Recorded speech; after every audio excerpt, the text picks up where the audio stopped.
Welcome to Pain with a Purpose, the podcast where we dive deep into the stories of resilience, redemption, and purpose.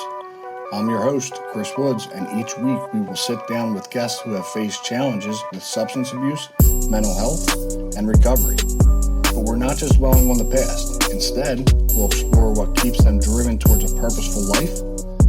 Join us as we navigate the journey from pain to a purpose. Chauncey visuals. Maybe I'll hit him up when I need a little tip or trick because I had to figure it all out on my own, and that was not easy. I'm still not great at it. Figure out what? What do you do something with like a podcast or something? I have like a little podcast. Yeah. We'll jump into it. So welcome back to Pain with a Purpose, episode 6, with Steele Russell. Are you sure? I'm sure for now. Steele Russell. That was probably one of the worst intros I could have given, but this is the truth of the matter: is that Steele is not only first and foremost a father, Yep. right? He's a loving husband. Yep. Gainfully employed a couple times over by yourself, I guess you could say. Yeah. I don't like to use the entrepreneur tags. I think it sounds douchey. Yeah. Sorry to all entrepreneurs out there. But yeah, I wear a lot of hats, you could say. Former baseball player. Yep. Former professional baseball player, private chef and podcaster and personal trainer. Yes. So we have a lot to dive into. Yes. But, obviously we're all in pain with a purpose. Yeah. So there's a reason we haven't alluded to yet of why I asked you to be on, but we'll jump into it. So thanks for coming out. Yeah. I'm thrilled to be here. We've been trying to put this together for what, like 3 months, 2 months? I think ever since I had the original thought. Yeah. We finally figured it out. You sent me to the wrong location, but we got here eventually. Yes. So, it's been a whole thing, but it is what it is, right? You kind of just like move with the tide. Yeah, absolutely. Yeah. I'm happy to be here, man. Like when I saw that you guys were starting this podcast, when you were starting this, even the name resonated. And we've obviously talked about it. We played softball together is kind of where we met for the first time. And so when I saw Pain with a Purpose, the name immediately spoke to me. I was like, oh, that's awesome. And we talked a little bit about it. And again, we've been trying to figure out a time that worked. So I'm glad that we finally got it together. So I'm excited. Absolutely, man. I know that you're always running around. Yep. Most recently just got back from Texas again. Yep. Going back this week. Yep. Or next week? Next Friday. Yeah.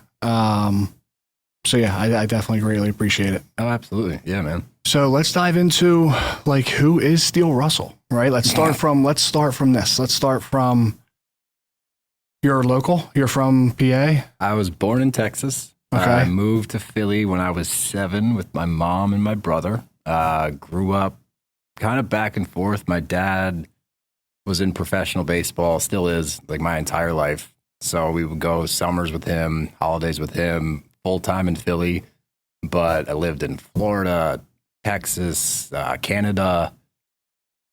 Where else? Venezuela for a month. My dad was managing in winter ball. Okay, I was going to say, I've been all everywhere. I'm well traveled, you could say. Yeah, and you still are. I mean, you're still traveling all the time. Yeah, so it's a lot. All right, so you grew up everywhere, essentially.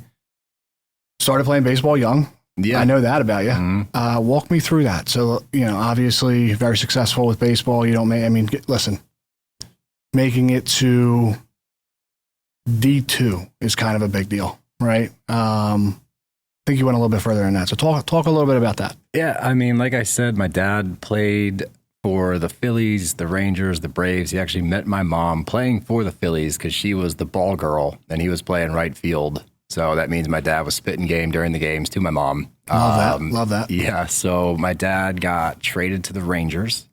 That's when I was born. And then growing up, my dad was a minor league manager my entire childhood. So every summer was spent going to some random town, like, minor league towns are in the middle of nowhere. The only thing you can guarantee that is in that town is a Waffle House and probably a shitty casino. So it was a lot of those towns growing up, and I would spend my summers there. And from an early age, all I wanted to do was play baseball. And that's all I really put my time into. And obviously, growing up in that atmosphere, I got to be around a lot of big names and learn from them, kind of watch them play. Like my dad managed, his A-ball team was insane. It was like Johan Santana, David Ortiz, Doug Minkiewicz. God, I'm leaving out so many Did you good meet ones. Poppy?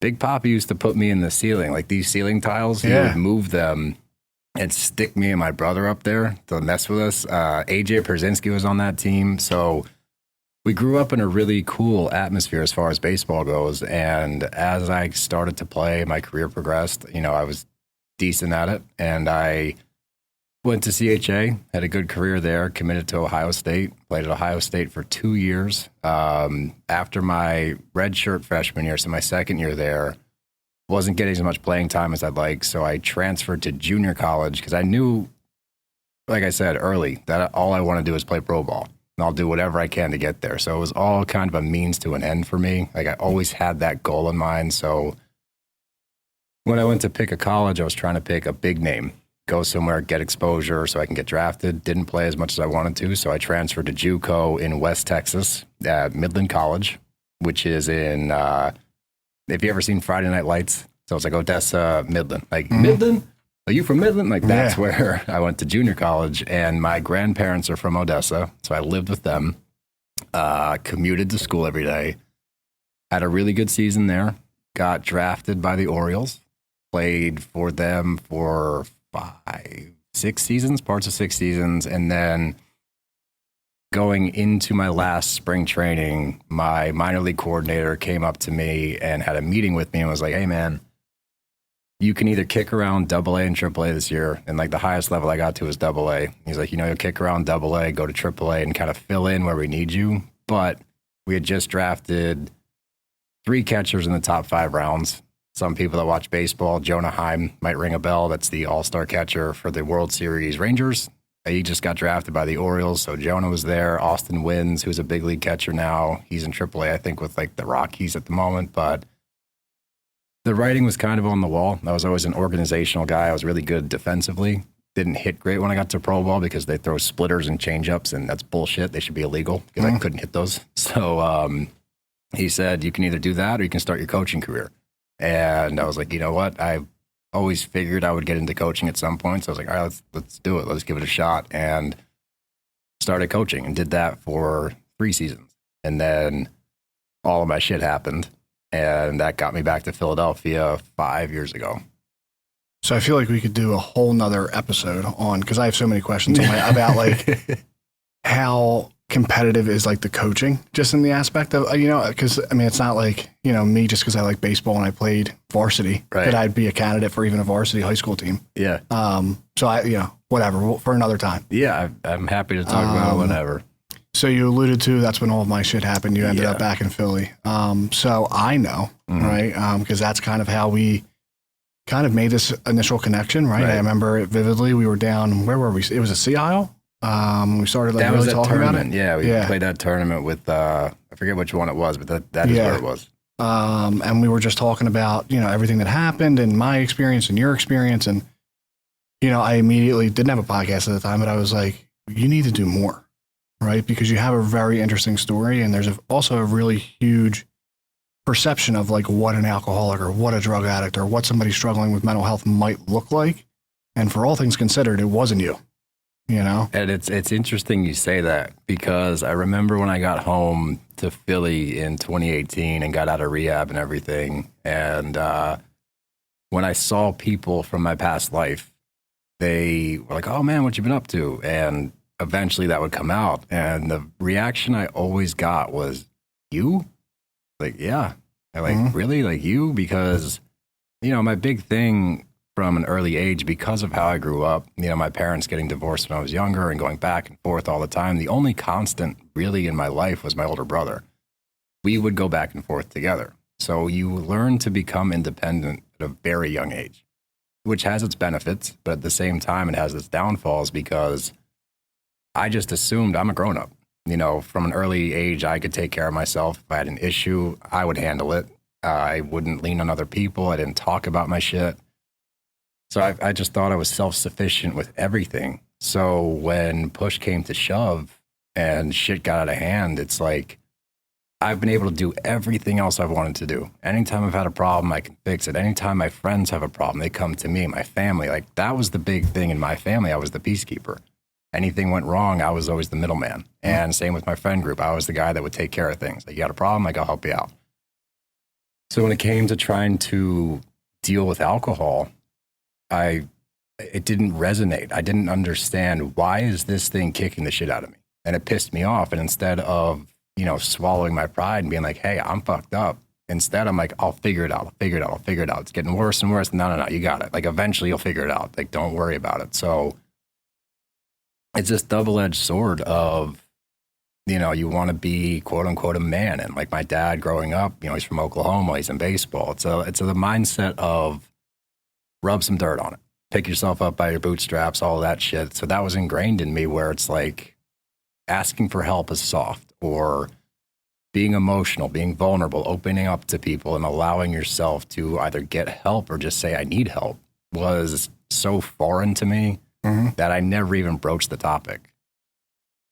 And I don't know how you were raised, right? But you talked a little bit about like your perception of your dad. And it's not like, I went through the same thing, where it was not, nobody ever told me that I wasn't allowed to do any of this stuff. It was just how I perceived the world and what I perceived being a man. And much like yourself, I didn't make it as far as you, right? But by all means, it was like, if you want something, you're going to fail the first time, and then you're going to bear down. You're going to do what you have to do and get whatever that is that I was seeking, right? And turns out I can do that in every aspect of my life, except drinking and drugging. And unlike yourself, I went to treatment so many times with the thought of, there's no way. There's no way that you're going to tell me that I can't do this, this, and this, or act this way, or this way, or this way, or whatever it was that was going on in my head, where I was like, you're going to tell me that I have to do a bunch of this stuff to remain sober or be in recovery? And I was like, kick rocks. There's no way. Yeah, it's this daunting feeling of like, and I'll never forget pulling up to rehab with my parents. It was my mom and my stepdad were in the car. Just the premise of it, right? The overshadowing fear of, one, how the fuck are they going to tell me what to do? Two, how am I going to stay here for X amount of days that I don't really know? And three, how is this supposed to fix things? Like, I'm in charge of myself. I fix things. Like, I can figure this out. And that's the craziest thing when you get so far down this rabbit hole, you still think that you got it. You know what I mean? Like, even at the end, I'm falling apart. I'm physically dying. And I'm like, we didn't even talk about that yet. Oh, we'll get there. But in that moment, I still have this like inkling in my head, like, I'll figure it out. It's like, no, you dumbass. Like, just look around, take some time to understand where you are right now instead of trying to figure out how you're going to get out of it. But I think that's how we all are on this side of the street. It's what leads us down that path, is that we are self-sufficient. We are independent. We can get put into a shitty situation and usually figure our way out of it. Right. And that's what was so remarkable for me when I got into this world, when I started to get clean and sober, and when I started to see the people around me. And honestly, why you and I, even before we talked about it, like, we connected pretty early. Like, we just got along. It's because I was so good at softball. It's because you're a stud at softball. You can't run, but you're get a pinch runner for every time. Pinch runner for Woods. Yep. But there's just something there, and you can kind of feel it when you're around the same kind of people where they've been through it. It's this unspoken bond, and it's this incredible community to be a part of. But there's just this like-mindedness that you can't seem to get out of. And it's, in a lot of ways, really beneficial. There's a lot of positives that come from it when you learn how to use it the right way. Yeah. But on the flip side, if you're going down the wrong path, it will continue to lead you on that path because you have this thing in your head that's like, you got this. No matter what's going on, you'll figure it the fuck out. And eventually you don't. And that's when you go, shh. Well, the flip side for me is that I wasn't like anybody. Right? When I was like in it, when I was, in and out of treatment, when I was struggling, I remember, and I don't know if it was like the sense of entitlement or ego, pride, whatever, the list goes on and on, where I would look at people like just going to work. I'm like, how are they doing it? Right. What do you want? What are you doing? Because like, I couldn't figure it out. And then when it got to the point where I needed to get help, I was like, I'm not like this. I'm not as bad as these people. Like, don't group me with them. When I absolutely, if not, was worse. Because forget about the substance and everything else that I was actually putting in my body. I was sicker than everybody else. Yeah. whatever. I'll go on a bunch of tangents like that. No, that's what we're here for, man. Yeah. Like, I think that what you start to learn in this process on both sides, whether you're on your side, you're the interviewer versus the interviewee. As you go through it, you start to learn that, this right now is just as much for me as it is for you. Yeah. Right? For you to be able to talk about your experiences, relate, be able to say certain things and have somebody resonate and be like, yep, feel you. And just the catharticness, if that's a word, of these kind of things, whether it's a podcast or a conversation or you're watching something or listening to something, there's just something therapeutic and necessary for anybody involved. Like I said, you're interviewing me, sure. But at the same time, I know you're getting something out of this as well. That's helping you move forward. Yeah. And that's what this community does. And that's when you learn that you're not alone on an island and you learn how to use your resources, the people around you. That's when you start to make progress and be like, oh, one, there's a lot of people out here just like me. Two, by opening up and being vulnerable and able to talk about it, you're only progressing more and more to levels that you don't really know you have in you until you get there. You're like, oh shit. And you look around. I'm sure you've had these moments. Absolutely. You're standing somewhere and it could be so mundane. And I'll never forget a good example. I was, my wife and I bought a house in Lafayette Hill. My daughter was in town for the summer and I'm out front doing yard work. And Poppy, my daughter's playing in the street with all the neighborhood kids. We got a great neighborhood with like tons of kids in it. And I look through the window and Dev, my wife, she's on the Peloton, like in the back room. And it was like the middle of summer. It's like 6 p.m. and it's just this beautiful, normal suburban scene. And I'll never forget standing there, like getting choked up. And I'm like, how the fuck did you get here? In a good way. Like, how did you do this? This is amazing. Like, it's so simple. And it's like you watching people go to work, right? So simple. Yeah. But when you get there, after you've been through what you've been through, you're like, holy shit, this is all I need. It's all I wanted. I just didn't know how to get to it. I also didn't know it at the time. No, you don't, right? I wanted all the flashy stuff. I wanted everything. I mean, listen, this is going to be on social media. We're literally pouring into this at the same time. So it's a double-ended sword in that sense too. But it's like I wanted everything that I just didn't have yet. Yeah. Turns out I can get a lot of that stuff and I don't want it. That's what I'm saying, man. And that's what, I wanted to be a professional baseball player. I grew up around some of the greatest to do it. I went to Ohio State University. I got drafted by the Orioles.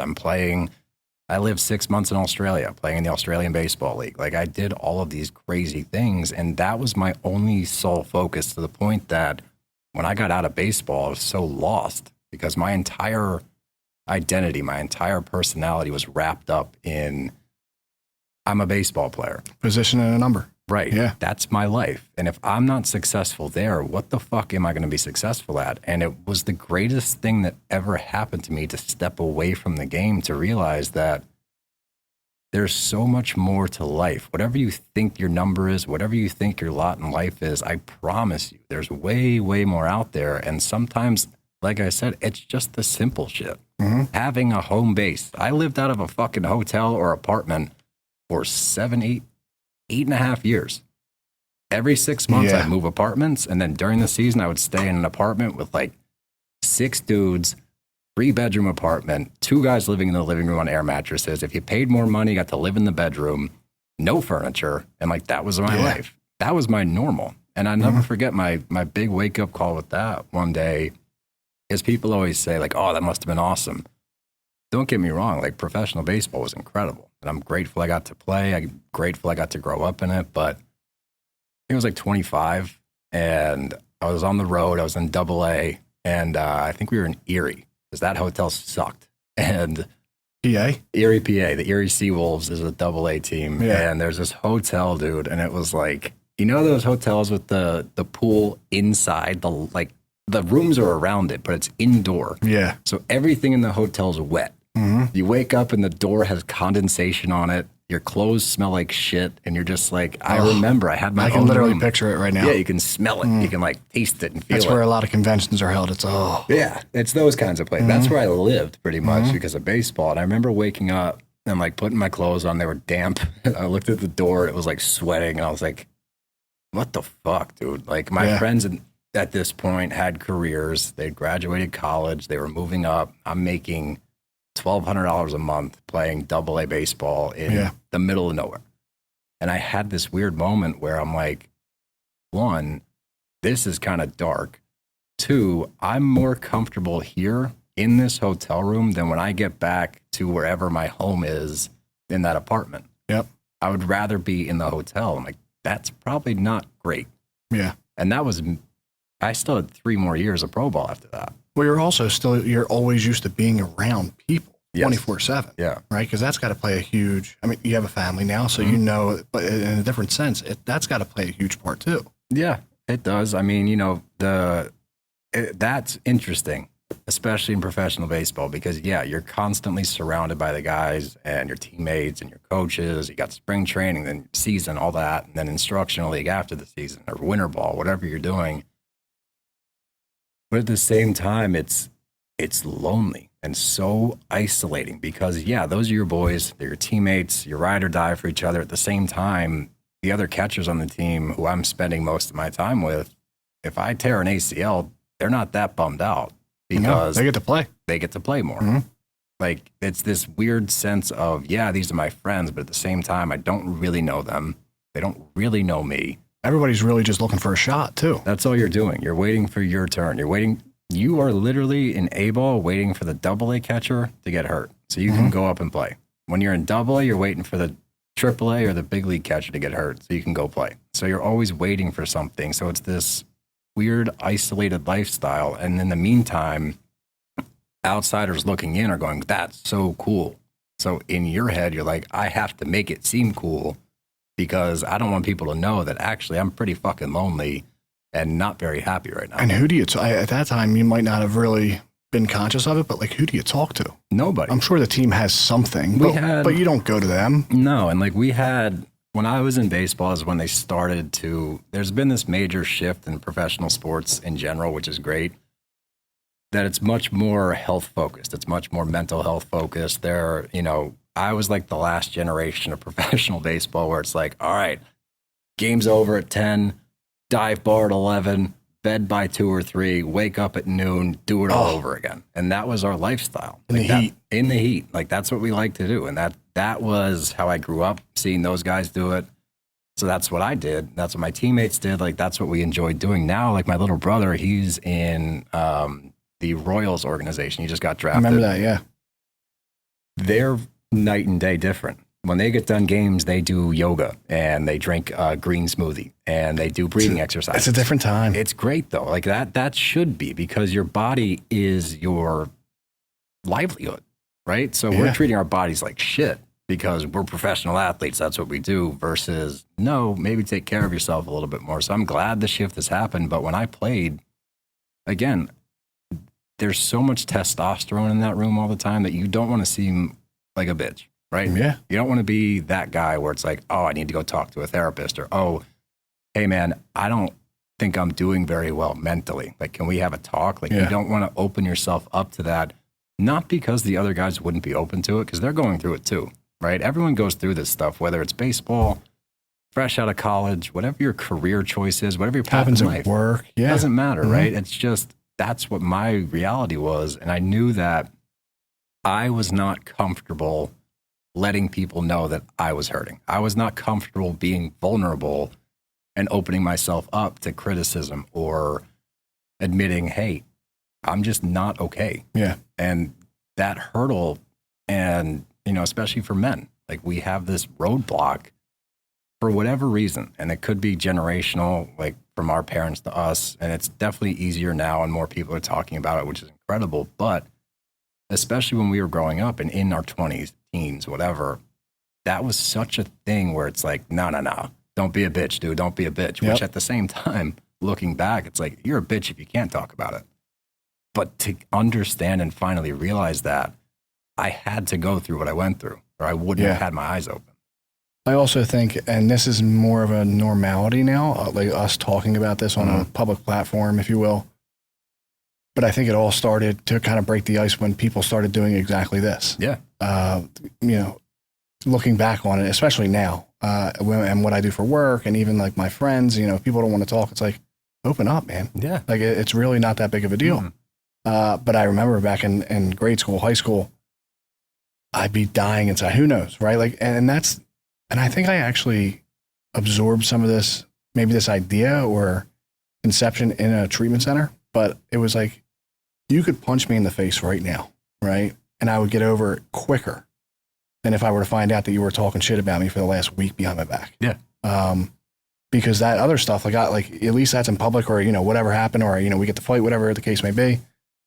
The other stuff, I'm going back home and not talking to anybody about, and I'm just thinking about it, and I'm just dwelling on it. And it's, I don't know. Much like yourself, I had to go through what I had to go through to finally find this idea, or, I've come to this. It's like a realization, right? It's like an almost, without sounding too whatever, like almost like an awakening, where it's like you find this whole different side of you that you weren't aware was there. You didn't know you could tap into this. And once you find it, you're like, oh, wow, this is way easier. Yeah. Shit's still hard, but I'm able to handle it so much better.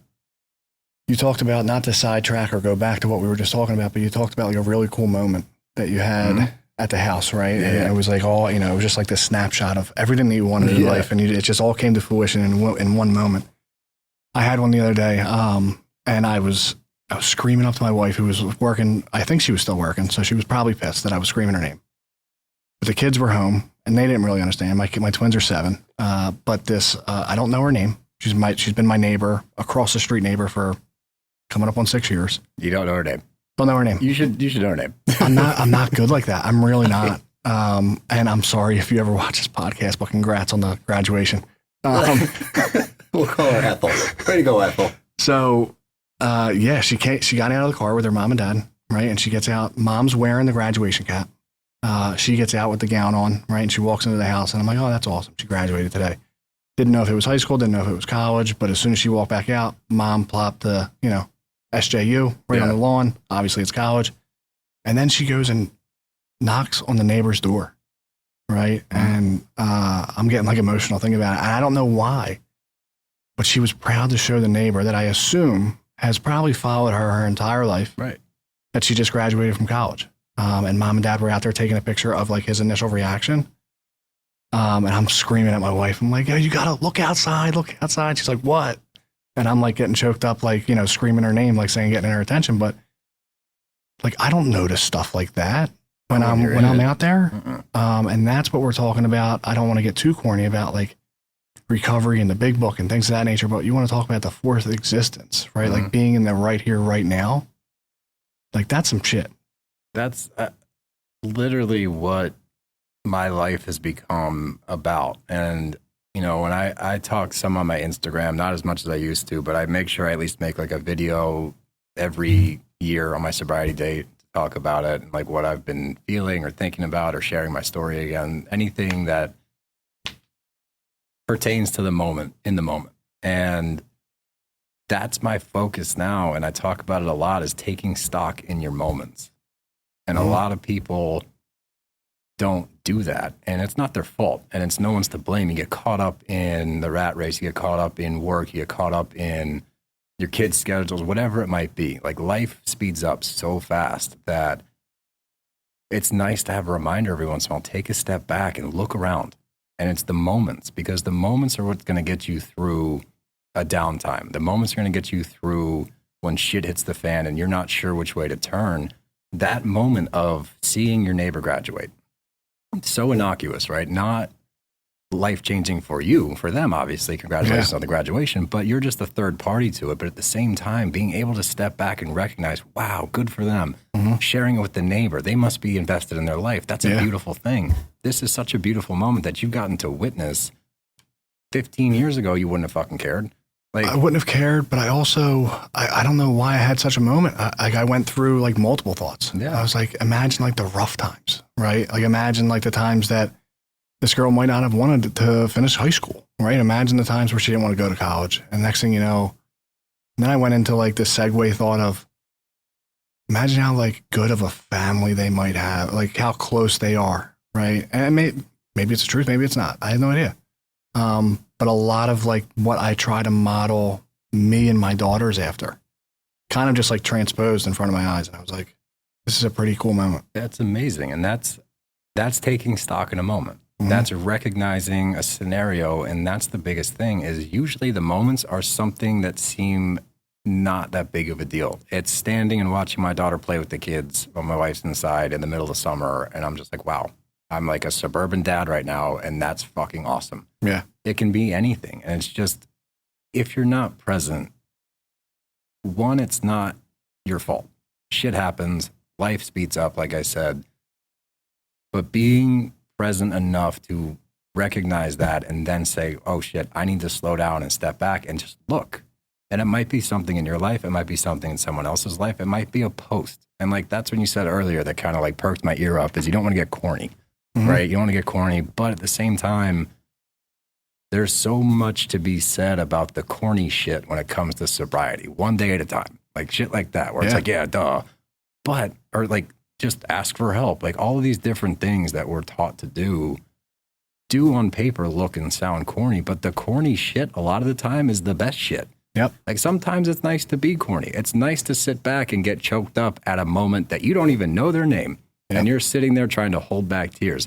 That means that you're present and feeling, and you know what it's like to not feel feelings. And that is a horrifying thing. So from that, to have that moment is such a beautiful thing to be able to get to that place in our lives where you are present enough to recognize those things. And that's the biggest lesson, I think, is that you don't have to be using or drinking to miss that stuff. That's universal. Whatever you're going through, job, career, your pursuits, maybe you're just depressed, maybe it's something else. Mm-hmm.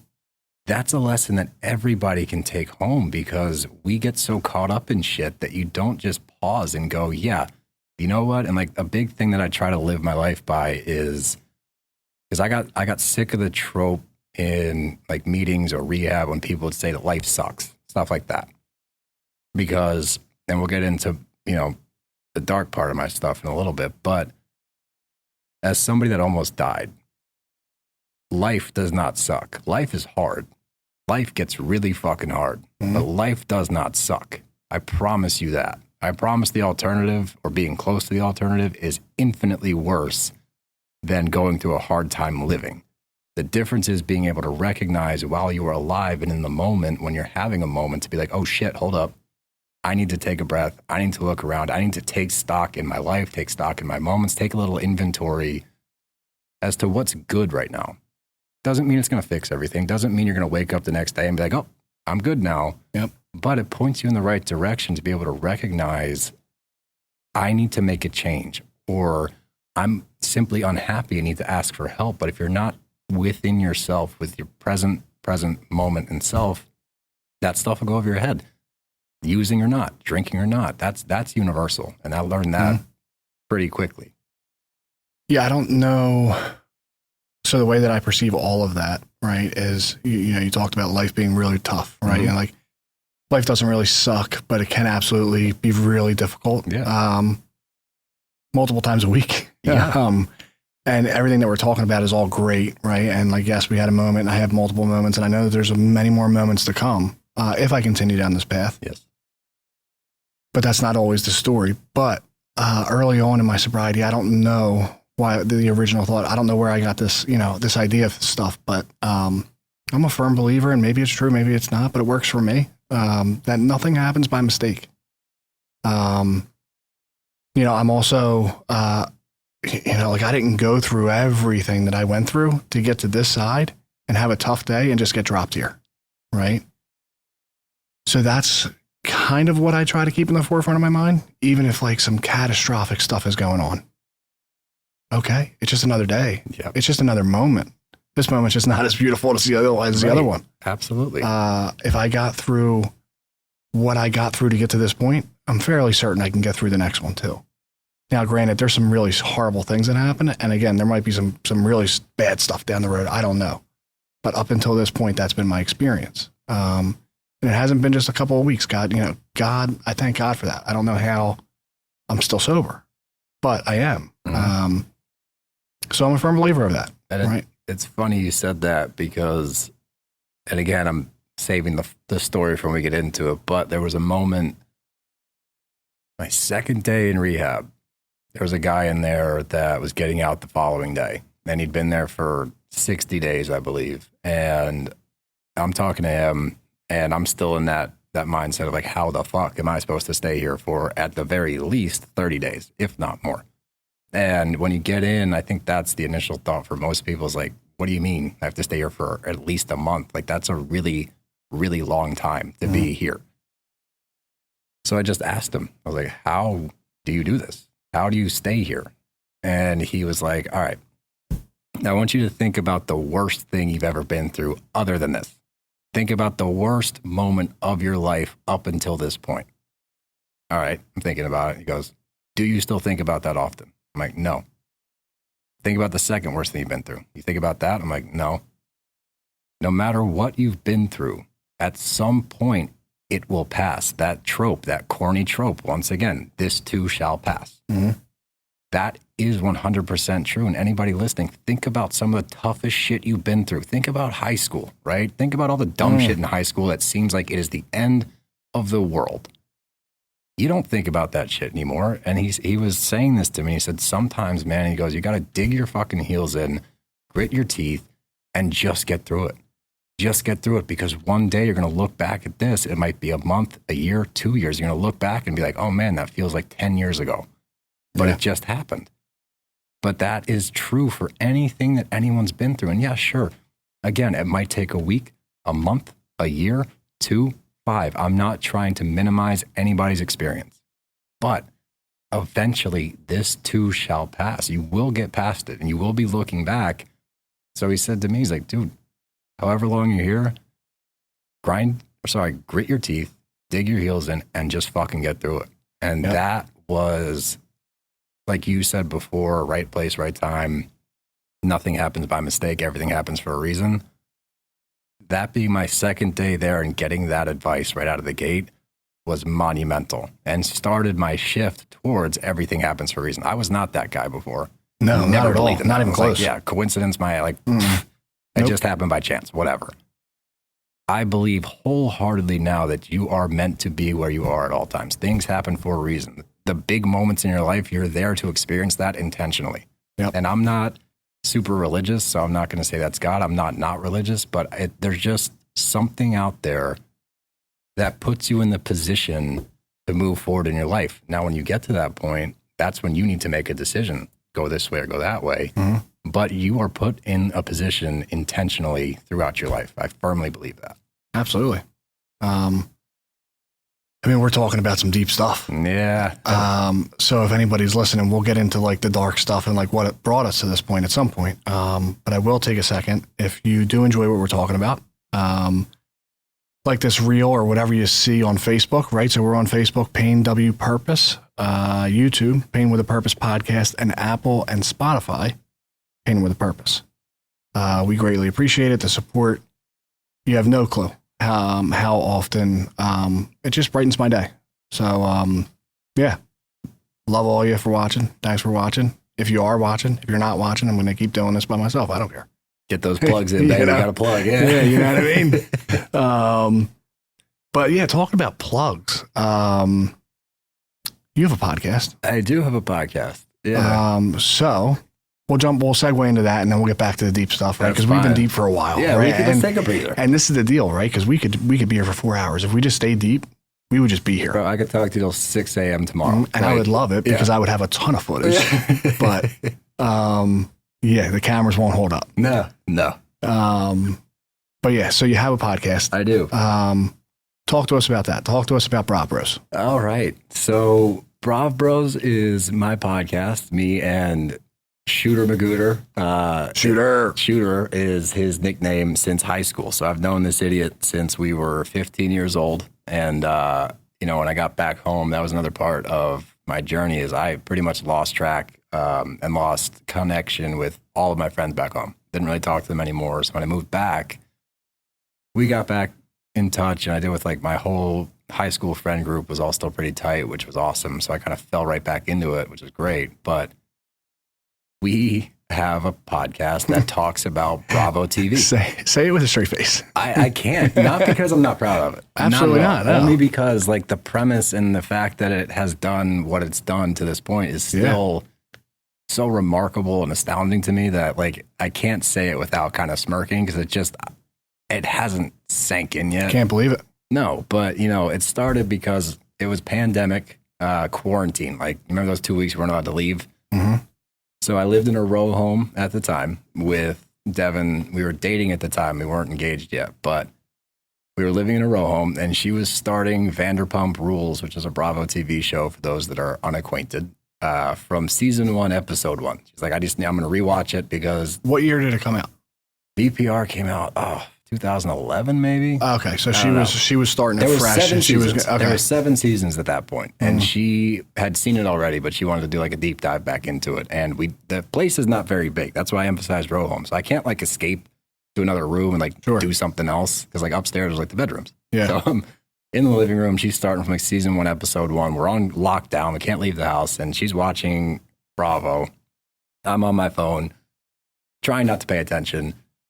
And you just hear the shit come out of the TV and you're like, what did they just say to each other? Like, you can't say that to people because it's not like Jersey Shore. It's deeper than that. It's different than that. So, like, I start paying attention a little bit. Next thing I know, I'm watching it. Next thing I know, she's going to bed and I'm binge watching like 7 of them bitches, like in a row, boop, boop, boop. To the point I finished 7 seasons, and they're like 15 episode seasons, like 45 to an hour an episode plus reunion episodes. Mm-hmm. I finished 7 seasons in like 8 days. Crushed it. Loved it. Needed more. I'm like, what's next? She's you didn't struggle during COVID.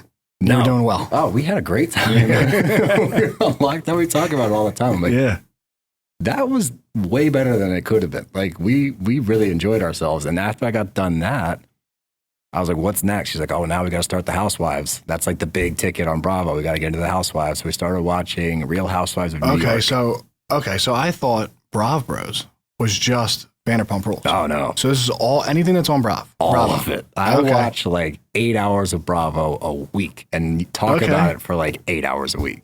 Well, yeah. We do 5 episodes a week, an hour each. We're doing that many a week. Yeah, bro. And we watch every show unless we're like, if we're 5 or 6 episodes in and it's flopping and like nobody's paying attention to it, we'll move on to a different one just because we want to give our listeners what they want to hear. Yeah. But we were at a party and Shooter was there. I was there, and Shooter and I had already talked Bravo, so I knew he was into it. And, you know, the dudes were downstairs, the ladies were upstairs, and we were walking upstairs, and they were talking about Bravo. They were talking, I believe, about Vanderpump or Jersey, Real Housewives of New Jersey. I'm not sure which one, but I was up on both. I knew what was going on both. And somebody made a comment. I'm like, nah, she sucks. And they're like, oh, what, you watch Bravo? And me and Shooter were both like, yeah, actually we do. They're like, oh, like, what about this? And we gave our opinion. Oh, they tried to test you. Oh, yeah. And they're like, oh, shit, you guys really watch? We're like, yeah. And so Dev heard about it, and I was talking to Dev about it. She's like, oh, you guys should start a podcast. I'm, ever since, especially rehab and everything, I have zero shame. Like, I will try whatever. And so I'm like, okay. So the next day was a Saturday morning. I woke up, drove to Guitar Center, walked in. I'll never forget. I was like, this. He had to be like 19. And I walked into like the audio video section. I was like, hey, man, I'm starting a podcast and I don't know what to get. And he's like, okay, like I'm another guy. Another one. Yeah, here we go. And he's like, all right, well, here's this and this. And he racked up this shit for like $1,000. I was like, no. I need. Give me the basics, dude. 2 microphones and something to plug into my computer, which, by the way, did not have a laptop at the time. My wife had a MacBook that she hadn't used in 6 years. And she's like, you can try it. That's what I'm rocking on. There you go. And she pulled it out of like a storage bin. It still worked. And I plugged in all of our shit to that. I think I spent $130. Okay. And we started this podcast. Yeah. And had no idea what we were doing. Had a blast with it. And after like 5 or 6 episodes, I started reaching out to, I just Googled biggest Bravo podcasts. Mm-hmm. And I got clips on our reels or whatever and just sent them and said, hey, here's who we are. Like, we're 2 straight dudes that review Bravo TV. We would love to come on your podcast. So typically the people you were reaching out to were not 2 other straight men. We are the only Oh, there's another Ryan Bailey, who we work with a lot. He's awesome. He has So Bad It's Good with Ryan Bailey. He's been doing it for a long time. But as far as like the Bravo sphere, like, no, there's not a whole lot of straight dudes doing what we're doing. So we found a niche in a saturated market. And I recognized that early. And I was like, I think this could be a thing. I don't know, but I think it could be. So I started to reach out. And this guy, Zach Peter, who we work with we do live shows with him. He's a great dude and he helps us out a lot. He's kind of been a mentor for us along the way.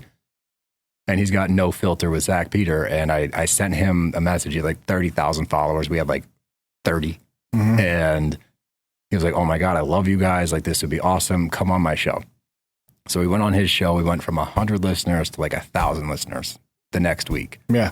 Then my wife kept bugging me. She's like, you got to make a TikTok. And I'm like, I don't want to do that. I don't want to be a TikToker, quote unquote. Like, you have to make a TikTok. So her and her mom were going to dinner and I filmed them leaving the house. Didn't tell them what I was doing. Just filmed them leaving the house and was like waving. Oh, I've seen this. You've seen this. So I just posted it the other day because it was like our anniversary. It was our 2 years. Yeah. And so she's leaving the house and I'm waving at her and she's like, what are you doing? Bye. I'm like, see ya. So I shut the door and flipped the camera around in my face. And I'm like, Dev's out of the house tonight. You know what that means. And I had also shaved a mustache because people said I looked like Miles Teller. And I wanted to get our listeners to vote on that to see if I actually did. So I have this stupid mustache and I start like shutting the blinds. I light the candle. It looks like I'm about to do some gross shit.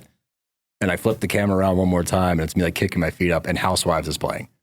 So I post that on TikTok and I went to sleep and I totally forgot that I'd made this TikTok. It was nothing. Until like 4 PM the next day. And I'm like, oh shit, I got to check TikTok. I was like, maybe we'll Probably got 10 likes. We got 20,000 followers overnight.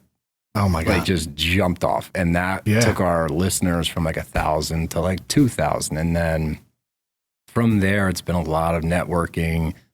Zach has been incredible in introducing us to other people. He was doing a live show.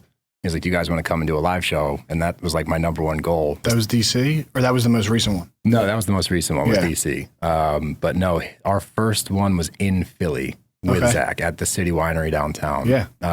He's like, you want to come do that? And we're like, absolutely. So we did that. And then from there, it's just been like we were talking about before, you know, ideally how this game kind of works is you'll kind of spike, then you'll plateau for a while, then you'll spike, plateau, and you kind of just grow gradually. But it's been this whirlwind of, you know, we would go viral on TikTok or we'd go viral on Instagram. We'd gain a bunch of followers. And then it just started to kind of pick up speed to the point where we signed with a company. They were dog shit. I won't name what the company is, but I hate them. And then from there, we signed with this newer company. The guy we're working with now, Scott, who has been a godsend. And it's just kind of taken on a life of its own. It's been one of the coolest things I've ever done. I've been very fortunate in my life to have a lot of really cool opportunities. Yeah. I don't take that for granted. But this has been something I'd never imagine, you know. That was going to be my next question. Yeah, like 5 years ago, sitting in rehab. 6 years ago, sitting in rehab. It was 5. It'll be 6 years in August. Yeah, you know, like you know what? I'm done with baseball. I'm going to get podcasts on Bravo. Yeah, Bravo TV podcast. Like, totally makes sense. That's where I saw my life going. But, you know, that because of where I was in my life at that point in a positive way, I've learned that, you know, I've now given like a few mottos tonight that I kind of try to live by. My biggest one, for sure, without a doubt, is if you work hard, if you surround yourself with good people, and if you genuinely try to be a good person, don't tell yourself you're a good person if you're being an asshole. Genuinely try your best to be a good person and surround yourself with the good people, good things happen.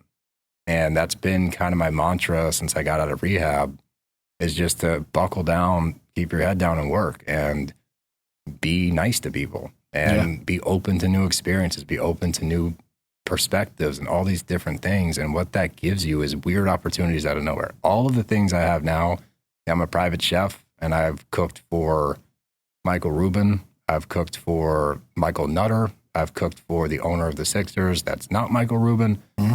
I've cooked for a lot of incredible people that, like, the only way that came about, and I'm sorry if I'm ranting for too long here, but during the pandemic for me, I did big things in the pandemic. I didn't realize that until now. Many people did. Yeah, it was a interesting time, right? Because everyone kind of got to focus on Go back to the drawing board. Yeah, exactly. Like I've got time to kind of like rethink some things, and a lot of people took advantage of that, which is a silver lining of that disaster. But I was making food. I've always loved cooking.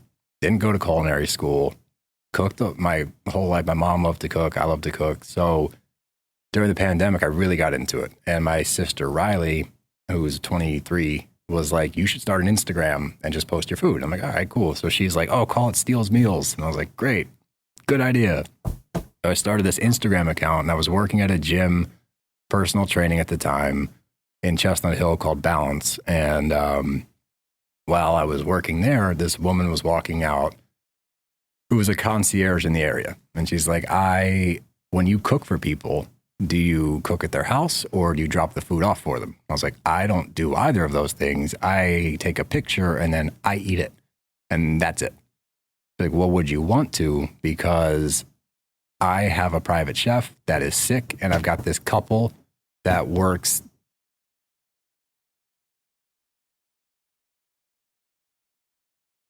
How you doing? And she's like, I've got this couple that lives downtown, and it's their anniversary, and him and his husband want to have a private chef come to the house and cook for them. Would you be interested? And I'm like, fuck it. Why not? Let's give it a shot. And do you want to shut that door? Or is it good? Yeah, we might have to stop for a second. Yeah, you're good. Hurts my ears anyway. Everything's still going?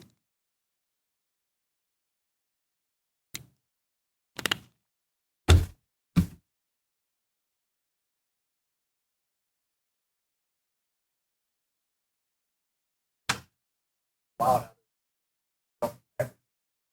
Yeah, I know. I do not have, we have condenser mics, so you got to talk like literally right into it.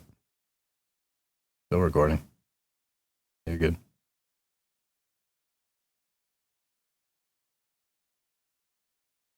Oh, man.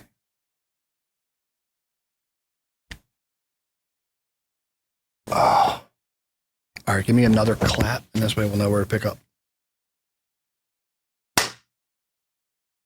So where were we at? So she comes up to me and asks me if I want to cook for this couple downtown. I said, fuck it. Why not? Let's give it a shot. And the worst thing I could ever do was Google the family because it's like, now you're nervous. it's the second wealthiest family in Philadelphia. It's the first thing it says on Google. I'm like, oh, okay, cool. And they want lobster, which I've never cooked before, truffle mashed potatoes, mushroom soup, which I've never made before, and a few other things. And so their house was on Delancey downtown, which is this beautiful street. And this house is like, I want to say it's like 8,000 square feet in the middle of the city. And I show up, and here's a little tip for everybody. You can peel potatoes early and put them in a bowl of water and they won't turn brown. So if you want to do like the prep work, you can do that. So I peeled all my potatoes to make the truffle mashed potatoes. I get out of my truck. It took me forever to find a parking spot because fucking M. Night Shyamalan's filming a movie downtown in the area. So I couldn't find a parking spot. Parked illegally. From Lafayette Hill. What's up? I think he's from Lafayette Hill. M. Night? Hey. Look it up. Someone fact check us. I can neither confirm nor deny, but hey, maybe. But all the streets are closed. I get a ticket because I parked illegally, whatever. So I get all my shit out of the car and the fucking potato water just spills like all over me. And I'm like, great. Don't have time to do anything about it. Walk up to the house, knock on the door, and they open it. I mean, you're talking like 15-foot ceilings, ornate hand-carved wood, stained glass windows. There's organ music playing throughout the house. Come to find out, this man's an organ enthusiast. And in the basement, because I went down there to get all the silverware, the wall was moving because it's a self-playing organ in the house. And thank God this couple, these dudes turned out to be the nicest guys in the world. They were so easygoing, so it put me at ease. I didn't know how to cook lobster. I know how to cook it now. If you're going to put it in the oven and broil it, you got to stick a skewer through it so that the tail doesn't curl. Didn't know that. So I stick the lobster in the oven, tails curl, pull them out. They're fucking ruined. I'm panicking. You serve them. Oh, this is what I've learned. You had to call them. Something always goes wrong. Something always goes wrong. So be prepped to do something different. So I chopped it into chunks, tossed it in lemon, butter, and parsley on the stove and made a warm lobster salad, as I called it. Served it on top of a filet. And when I got done and went out there to check and was like, how is everything? Like, oh, this lobster is exquisite. Could you bring some more? And I'm like, no problem, guys. It's one of my go-tos. Yeah, it's one of my standards, but it went really well. And from there, the woman that hooked me up with that job was like, well, I've got this other client out on the main line. They're looking for a chef. Would you like to cook for them? And I was like, yeah, sure. So I went to their house in Longport, cooked for them, and it kind of took off from there. But again, like, right place, right time. That's dumb luck. I mean, I performed when I had to, but being there for that opportunity was luck. But that's where it comes into my mindset of work hard, surround yourself with good people, be a good person, and good shit happens. It's funny. I don't know if you've ever like thought about it like this, right? But the first one was made by a comment by Devin, right? Yep. Now wife. Yep. You should start a podcast. Yeah. Right. Took the suggestion. You did it. Yep. Your sister should make like an Instagram and call it Steel Meals. Okay. Sure. Right. That went the correct way as well. Right. You took probably a few suggestions when you left rehab. Oh yeah. And this is the trajectory of your life. Right. But I always thought, right, because I always call it judgment, call it perception, call it whatever you want. I thought that, Major League Baseball player comes out, right, and like is already on the trajectory like, to do well, whatever the case may be, right? But now when I look more into it, it's so much deeper than that. Yep. And again, that's just my own shit, if you will. Because I think I judge everybody before I know them, or I think everybody does. I create a story of what I think I know about somebody. That's human nature, I believe. Yeah. But sometimes I get too wrapped up in like the AA stuff where I'm like, you scum. You would think that. Yeah, you dirtbag. He didn't work hard for it. That's how sick I could be. But anyway, I digress. All right, so you did the private chef stuff. Still currently doing that. Yeah, I still do that. Yeah. Enough of the good stuff. What brought you into, let's dive into it. You want to get into the dark stuff? I want to hear about getting out of the dugout. Man. All right, let's talk about it. If you're going to talk about it. Let's do it. No, yeah, I'm more than happy to tell my story. And so, I'll start from like the beginning of the end, as, most of us like to start there. But I was coaching. I was married at the time to my ex-wife, the mother of my daughter, Poppy. And, we got married super young. I was 23. She was 21. Wow. Yeah, but that's kind of the baseball and like the South. Like I lived in Texas. Military too. Military, like, you know, it's just kind of ingrained, especially in pro ball for whatever reason. It's just kind of like, yeah, you get married between 23 and 25. And again, I thought I was a grown up, and, we had some tough times. And like towards the end of everything, that's when my drinking started to pick up. And, when we got separated is really when it took a turn for me. I mean, I had a drinking problem before that. I was an alcoholic before we got separated. But when she moved back to Texas with my daughter is when I realized that I no longer had responsibility to anybody but myself. It was me and my dog, Louie, who, by the way, I bought when I was blackout drunk online for $3,000. Best purchase ever made. But we'll get there, but I know Louie made the trip back too. Louie did make the trip back. Mm-hmm. But anyway, so as things start to take a turn, like I said, my daughter and my wife are back in, ex-wife are back in Texas, and I looked around my apartment and I couldn't bear to see my daughter's room empty. Same with my bedroom. So I shut the doors to both rooms, and I lived exclusively in my living room was where I set up camp. And, I would drink 1 to 2 pints of vodka, which turns into 1 to 2 fifths a day, which turns into a handle every 2 days. I didn't eat anything, didn't need to because of the starch that's in vodka, which I didn't know about, but it started to ramp up a lot. And, I'd show up to the field lit every day, and there was starting to be speculation around it. Like, people were definitely like picking up on it, but, again, in baseball especially, it's not something you discuss. Like, there's been plenty of people that have drank themselves out of baseball in the past. There'll be plenty in the future. Back then, we didn't really talk about it at all. So it had gotten to the point where I could feel that something was wrong. You know, again, I'm putting down 1 to 2 fists of vodka a day. My stomach, I'm starting to put on fluid in my body. My eyes are starting to turn yellow, and I'm in really bad shape. But it came to a head when I showed up to the field one day for a game. Again, I'm coaching at this point in Florida, which is rookie ball. So it's 12 o'clock games. It's the middle of summer in Florida, 100% humidity, and I'm not drinking anything but vodka. But I get to the field late, and I'm in the dugout, and I'm about to run out. I was coaching third base, so I get up to get off the bench, and I fell down in the dugout. And as soon as I fell down, my manager was like, sit down. He's like, you can't go out there. Like, Jesus Christ. And of course, me being me, I like grabbed my knee. I'm like, faked like a fucking ACL injury. And like, my manager's like, sit down.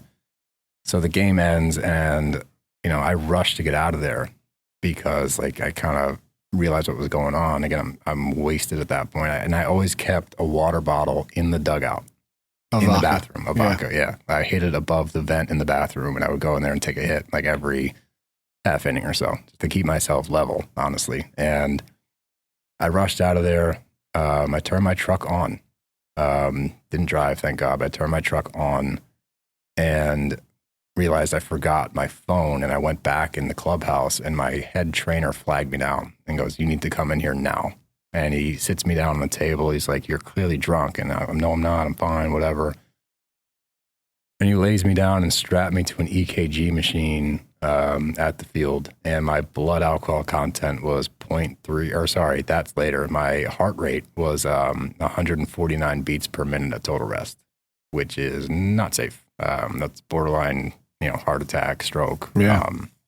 So he's like, you know, you're not good at all. We need to get this figured out. So another trainer drove me to the hospital, and they started to run tests, and they drew blood. And that's when I got my BAC, and it had been probably 5 hours since my last drink at that point, and my blood alcohol content was 0.36, which means at its peak was probably over 5. Probably normal. That's the scariest part. And that's what I tell people is like my tolerance was so high that I remember everything. And I wasn't normal. Like I was fucked up during the day, but I remember everything, which kind of sucks. Like that's one of those, it's like I could be good with not remembering that one. But they run every test, and they're like, oh, you drink a lot. I'm like, oh, you know, not really. So now they're like, all right, whatever. But the trainer drives me back to my apartment and drops me off. And the first thing I did was get an Uber to the liquor store, and I got a bottle and got back home and chugged it. And I woke up the next day, like, so out of it. My boss had called me at some point. I didn't remember that. So I ended up going back to I didn't know what to do. And I was like, I guess I got to go to work. I showed up.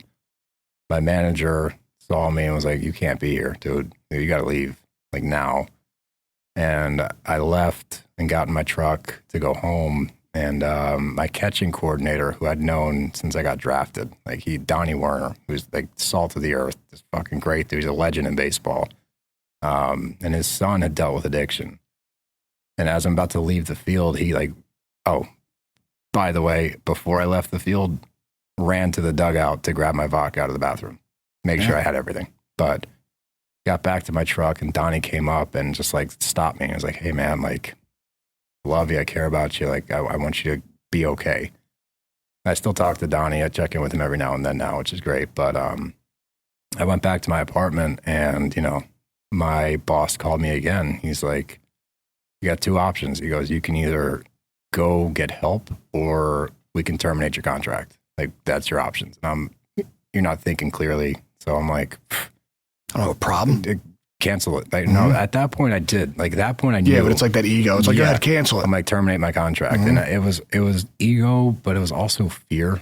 I was terrified. I was terrified of the situation I got myself into, because, again, up until that point, and anybody that's been through it, that's been an alcoholic or an addict, you know, you're functional until you're not. And when you're not, it spirals so fucking fast. So I hadn't gotten to the point where I could grasp that I was out of control. And then when I finally got out of control, I'm like, I don't know what to do now. And I don't want to face this. I'm just fucking terminating. I'm done. I quit, whatever.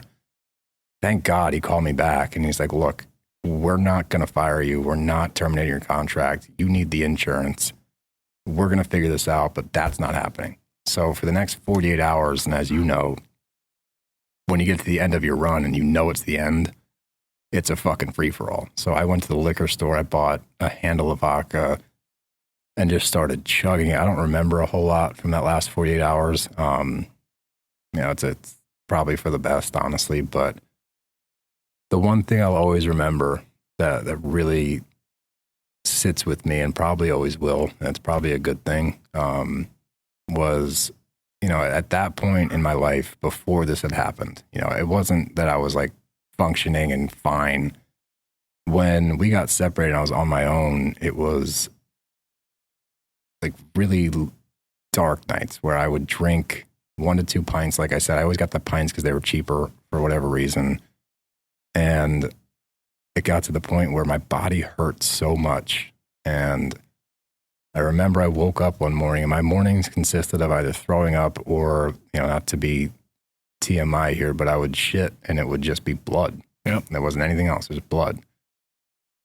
And I'll never forget, I stood up and looked in the mirror and I was naked. And I looked at myself for the first time, really looked at myself in a long time. And I was coherent enough at that point because I hadn't chugged vodka yet, because that's how our days started. That's how my day started. I would have to drink, throw up, drink, and keep it down to function. Yep. And when people ask what it was like, how you feel sober, that's how I felt drunk. If I wasn't drunk, I was sick. So I remember looking at myself and I was like, my eyes at that point were yellow. Not kind of yellow. Completely they were jaundice. Yellow, Yep. jaundice. My stomach was distended. You could see my liver poking out. And my stomach was disformed over here. It was just this macabre image of somebody I didn't know. And I remember being coherent enough in that moment to be like, dude, you can't come back from this. Like, this is it. This is who you are. How the fuck did you do this? Who the fuck are you? Mm-hmm. Like, how could you go down this path? And at that point, when I would go to bed at night, like I would chug vodka until I passed out. And I remember after that day, and it's still hard to talk about, but after that day when I would lay down on the couch in that same corner of my room, my living room, I would just pray to God that I would go to sleep and just not wake up. Yep.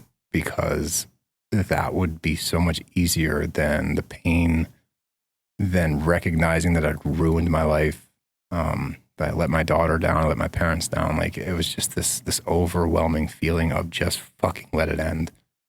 And that's something that I'll never forget. And I think that's what, as we go through this process, you kind of get hit with certain things every once in a while where that kind of creeps back. And not that I want that to happen, more just that feeling of, oh, fuck, you remember that? And after I got,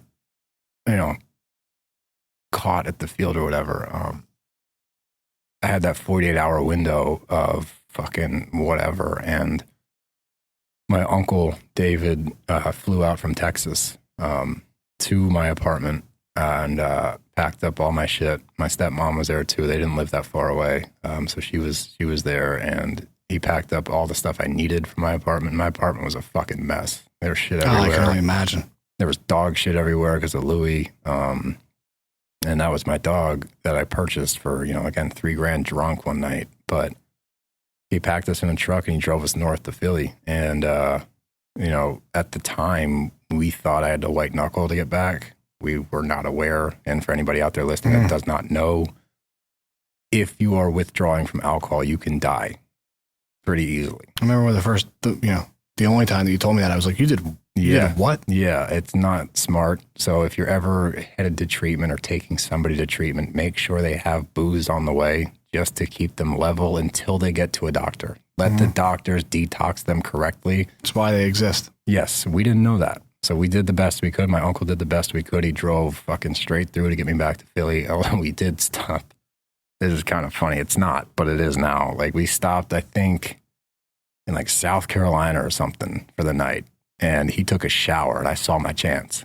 I wasn't trying to run away, but I saw my chance. I'm taking Louis for a walk. Bolt. He's like, wait.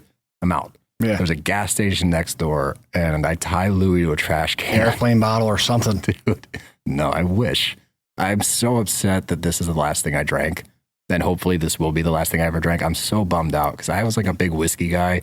And I used to drink like Blanton's was my favorite, like some really high-end stuff. Yeah.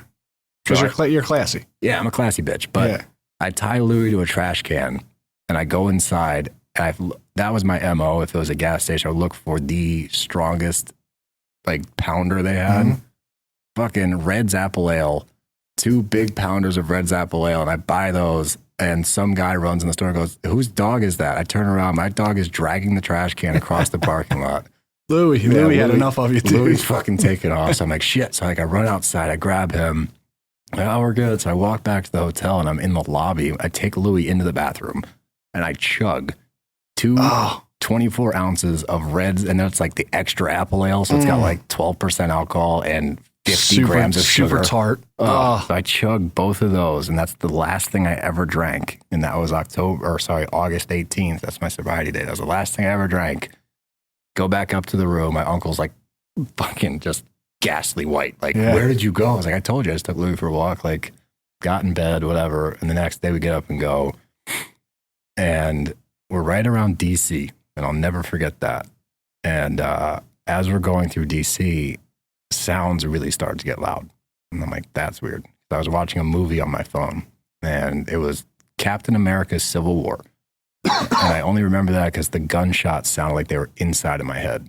And now everything starts getting really loud. My heart starts going. I look, and it looks like the cars on the other side of the highway are coming into our car. And I'm like hallucinating at this point. So I'm going through withdrawal. Up until this point, I've had probably mini withdrawals just where I sweat or like feel jittery, but I'd never had enough of a gap in between drinking where I went to even withdrawal. Really go through. Right. Yeah. So I get hit with full-fledged withdrawal. I'm getting tunnel vision. My heart rate's through the roof. And this is why you get detoxed by professionals. I didn't realize while that was happening was the closest I could have been to a heart attack or a stroke.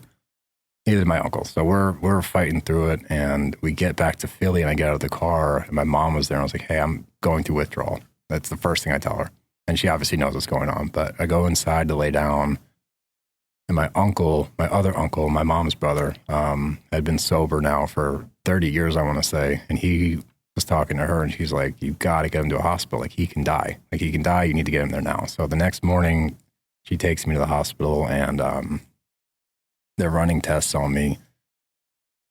And they said they hadn't seen that kind of liver damage in anybody under the age of 65. Ever. They were astounded that I was still alive. They were shocked that I remembered as much as I did. And the last thing that they said was, we don't know. Might not make it out of here.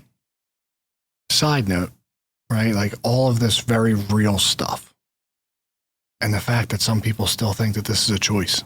I know. And that's, for me. Again, we could do a whole nother episode on that. Yeah, dude. But that's why I'm as passionate as I am, because there's people that never really get to a sober breath because of all the stuff that we had talked about leading up until this point, right? This preconceived notion of I'm a man eventually. If I want to put it down, I will, right? That's the delusion that I live in, that essentially I have power over this deal, right? Like you didn't stop until something stopped you. Much like my story. Call it whatever you want, but really it was you falling on your face, right? In the dugout. And then being like, yo, dude, the jig's up. Yeah, we got you. Like we see what's going on, and like time's up. And thank God it happened when it did, specifically because when, they ran tests on me for like 5 days. I was in there for 5 days. They were trying to figure it out. They took fluid out. I'll never forget that. Sitting there watching them pull this yellow shit out of my stomach. And like I had 20 plus pounds of fluid in my body. Yeah. And they got to the point like midway through where my dad was in Major League Baseball at that point, coaching. And they told my mom to call my dad and get him there because we're not sure if he's going to walk out of here. Yeah. And that's all kind of foggy too. I remember a lot of it, but not everything from the hospital. But I remember my dad getting there, and my sisters were there the whole time. My stepdad, my mom, my brother came. Like it was really the support was so remarkable. And like, that's something that I'll never, ever take for granted, that I was so fortunate to have such an amazing support system, because not everybody does. And I'm well aware of that set me up for success early on. And I'm so grateful for them. But when it got to like day 5, they came in, they'd run their test. They said, look, we think you're going to be okay. You can never drink again, obviously, but we think that your liver will revert back and be able to heal itself given the time. What do you think about rehab? At that point in my life, I was getting divorced. My daughter, I hadn't seen her in like 5 months. I lost my job. I lost my home. All I had was my dog and my truck. And I was like, what else am I going to do? Yeah, let's give it a shot. So they checked me into Karen, and I'll never forget, like I said earlier, driving up there, man, like just the impending doom that comes with it, because we grow up and we're told that rehab is this place for drug addicts and life's alcoholics. over. Yeah, like just derelicts. Like if you end up there, you're a piece of shit. That was in my head. I always thought that, and I use this a lot, but I always thought that the alcoholic was the homeless dude under a bridge with a brown paper bag. Not that it could be a guy like you and me, but on the flip side of that homeless dude under a bridge with a paper bag, you have no idea how he got there. Mm-hmm. You don't know what that man's story is, that woman's story.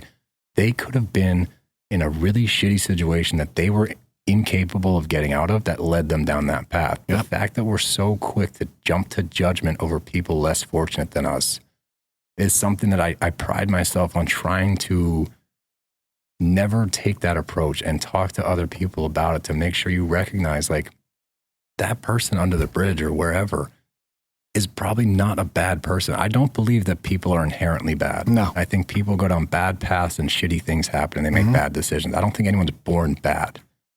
So the judgment that we pass on people we don't know because they're panhandling or whatever, you have no fucking clue how that person got there. Yep. Who the fuck are you to judge them? Yep.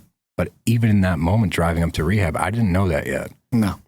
And I get there and I'm fucking terrified. I remember, I'll never forget, dude, I'm sitting in the front seat. My mom was sitting behind. My stepdad's driving and I'm holding my mom's hand and I'm just fucking shaking. I have no idea what I'm saying. You're still withdrawing. I'm still going through withdrawal a little bit, but it was also the fucking panic and fear that set in as we pulled up to Karen was overwhelming. And we get there and I was so fortunate that my unit was the Atkins unit, shout out Atkins, but the guys that I was with were so amazing and they took me in, they made me feel comfortable. And, for, I want to say probably 3 weeks, and I was there for 30 days. For 3 weeks, I hadn't really bought in. I've always been a rule follower. So like I went to the classes, I went to the meetings, I went to the speakers, I didn't sleep in, like I did what I was supposed to do. And like, that's how I've always been. It's like, if you tell me what to do, I'll get it done. Like I'll always get it done. I might not agree with it, but I'll get it done. I'm going through the motions. I'm going to meetings and, saying the run of the mill shit. Like, yeah, my name's Steele. Like I want to get this right for my daughter or whatever. And I'll never forget, every week my mom came to visit, on Sundays after the first Sunday, then she was allowed to come visit. I could tell she was scared because she knew that I wasn't into it yet because I did what you talked about earlier. And it's the biggest flaw, not just in addicts and alcoholics, but I think in people in general, is drawing comparisons. I'm pointing around the room. This guy lived in a dumpster and did crystal meth. This guy shot heroin in his toes. I'm not as bad as them. I just drank. It wasn't until the third week we're sitting in a meeting and it's all dads. Everyone in that room's a dad. My daughter was 2 at the time. And, we go through, everyone shares their story and it gets to me and I'm like, yeah, my name's Steele. And my daughter is 2. I want to get this right for her so I can be a good role model, whatever. And like, you've been there. When you can see people are not buying into it. Yeah. You also know you're not supposed to crosstalk. This old head shuts me down firm. Goes, you have no idea how fucking lucky you are. I was so pissed. I was like, what the fuck are you talking about? Like, you have no idea how fucking lucky you are. Because my kids are 26, 23, like 18 and 17. Yeah. Because they remember every fucking thing I've done. Every stupid move, every incident, they remember all of it. If you get this right, if you give a fuck, your daughter never has to know that side of you. Yeah. And it was literally like a fucking sledgehammer hit me in the forehead. I'll never forget that moment as long as I live. You're like, okay, I'm awake now. It was earth shattering, dude. Like I blinked and I was like, oh my God. And I was like, what the fuck are you doing? How the fuck are you not doing everything you can to get this right? We're so selfish, dude. We're Up until that point, I mean, yeah, like you were saying the right stuff. Yeah. But you didn't believe it. No, but we're crafty, right? We know what to say. We know how to move. That's our biggest positive and negative is we know how to fucking handle ourselves. But at the same time, it's such a detriment because up until that point, this man saved my life. I don't even know his name. Yeah. He saved my life in that moment by telling me that because it literally woke me up. And from that point on, not only did I finally realize, like, of course you can't ever drink again, you dipshit. But I looked around the room and I was like, how the fuck do you think you're better than anybody else here? The kid that lived in a dumpster, the guy that shot heroin, the only difference between you and them is your vice. That's all. And the only reason I didn't get into drugs probably is because I got drug tested for professional baseball. They didn't test for booze. Yeah. They tested for drugs. So for me to sit there and pass judgment on anybody else in that room, like I'm better than them, I'm sitting in the same room. And the most remarkable thing happens in those places or in meetings or in sobriety areas where you start talking and people, you can see the fog start to lift after 2-3 weeks, whatever the time frame might be. And these people that in your past life you would pass judgment on, even when you're actively drinking or using, you still pass judgment on other people to make yourself feel better about the spot that you're in. You look around and start talking to these guys, and they're fucking incredible people. This kid that lived in a dumpster was so intelligent, so creative, so charismatic, got down the wrong path with crystal meth. This other guy that literally shot heroin into his toes was a CEO of a major company. You have no idea what walk of life these people are from, who they are, what they represent and stand for, but you have the balls to stand there and pass judgment on them, on anybody you come across. And that was such an eye-opening moment for me to look at my life, look around at everyone else's life, what I wanted to do, who I wanted to be. And because of that guy in that meeting, not only did I have a different outlook on humanity, on people, but my life became so fucking clear where it's like, I know exactly what I got to do. I don't know how I'm going to do it, but when I get out of here, I'm going to hit the ground fucking sprinting. Yep. Because I'm never coming back to this place. And I recognize, look, this is a journey and there's speed bumps and people end up back in rehab and that's okay. Like that's what I think the hardest thing to get by in sobriety is that, yeah, I was under the impression that you go to rehab and you're fixed. Yep. Because that's what people, they don't talk about the aftermath. They just talk about get there, get your shit together. Like, okay, cool. You don't realize that, no, it's a journey. And for a lot of people, like I said, I was so lucky that when I got out, my whole family's in Philadelphia and they were so supportive of me. They had my back from day one. I'm so fortunate because there's a lot of guys in there that left and went straight back into their life solo. Yep. It's a lot harder. So yeah, I'm so grateful that hopefully I've only have to go once. You know, again, it's a life. Who knows? I'm going to keep down this path and do the best that I can with the tools that I've been given because of Karen. But hopefully I never end up back in there. But for people that do, for whatever this journey looks like, it's never too late to figure it out. It's never too late. It might be my counselor, my CA in there, 18 times. He had been legally dead 3 times. He had to get Narcaned 3 times. Yep. And he'd been sober at that point for 10 years. Yeah. 18 treatment centers. Didn't give up, kept going. And that to me, that's more of a remarkable story than mine. The fact that you kept going 18 times and you still went back and you still tried and you still kept fighting and you fucking did it. That's the craziest thing. We want to point at people, right? We want to make people feel bad for being addicted, for being an alcoholic, this and that. They are some of the most incredible people in the world. It's so inspiring when you surround yourself and see that different side to this life where it's like you get through it and it's like, wow, this group of people is so dynamic, so interesting, so intelligent, smart. And that's why bringing it all the way back to the beginning of this, when people would say to me, this happened to you? Yep. This happens to fucking everybody. That's the stigma, yes. Right? Where everybody, I shouldn't say everybody, many people have this thought, much like yourself, much like I did as well, that it's can't happen to that guy, right? Won't happen to my family, right?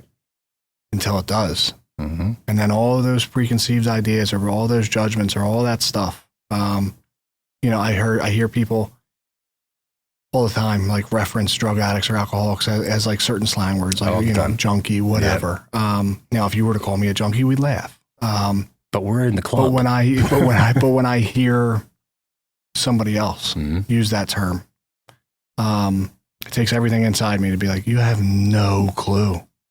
After everything that I just heard you say about like your final hours, right? Or your final days, losing your job, drinking at every waking moment. And that's a junkie. That's somebody that's choosing to do that. You have no clue. They have zero clue. Someone that had, Chestnut Hill Academy, right? Ohio State, Pro Bowl.